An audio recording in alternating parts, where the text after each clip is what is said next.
Em suas frequentes viagens pelo Mediterrâneo, os fenícios levavam dois produtos não comerciais muito importantes: o seu alfabeto e a sua religião. O alfabeto, o primeiro a ser inventado, surgiu por volta de 1400 a.C. Era uma grande evolução perto dos complicadíssimos e imprecisos sistemas cuneiforme e hieroglífico usados na Mesopotâmia e no Egito.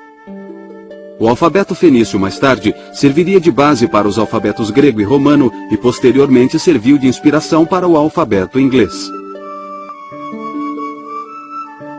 O principal deus fenício era Baal, ou Bali.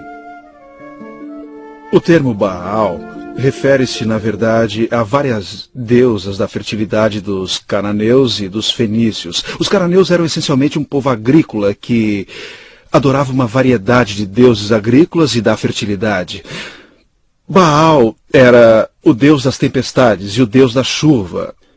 E, como deus da chuva, ele fertilizava o gado e os campos. Por exemplo, pois, através da chuva, o gado engordava.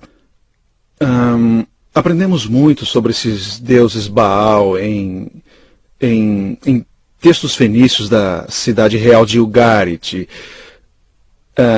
Esses textos nos deram uma imagem de Baal que, ironicamente, o retratam como tendo características muito parecidas com o Deus da Bíblia.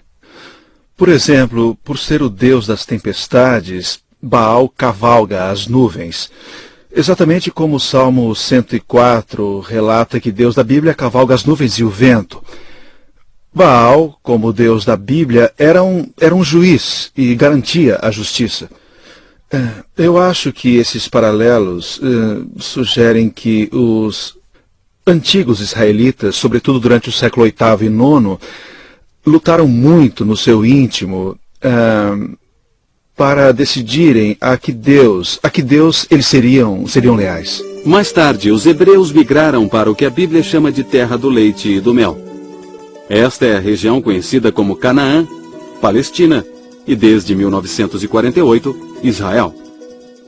Muitas vezes, eles tomaram emprestados deuses e deusas até na aparência.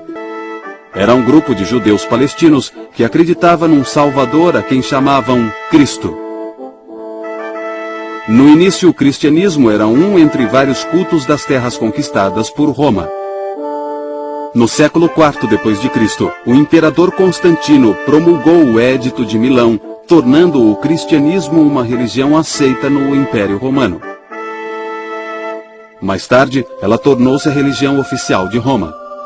Mas muitos séculos depois de o cristianismo se tornar predominante, antigas tradições pagãs ainda afetavam a iconografia cristã, quando mitos gregos romanos foram retratados na arte judaico-cristã.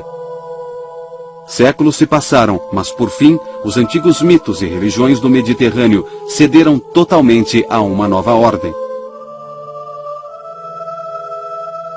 As três grandes religiões ocidentais, cristianismo, islamismo e judaísmo, todas elas monoteístas, suplantaram todas as religiões politeístas e todas as mitologias que haviam prosperado na Grécia, Roma, Egito e terras do Oriente Próximo.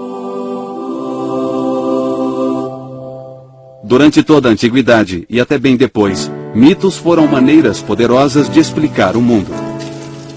Os mitos, pelo menos, tentavam explicar o que as pessoas, de outra forma, jamais entenderiam. Em termos simbólicos ou espirituais, a perspicácia da mitologia antiga às vezes se iguala ou mesmo excede a mais profunda teologia da nossa era científica moderna. Hoje poucos adoram as divindades mitológicas das antigas civilizações do Mediterrâneo. Mas as crenças e princípios constituídos nos primórdios da história ocidental continuam a nos moldar de forma poderosa, ainda que invisível.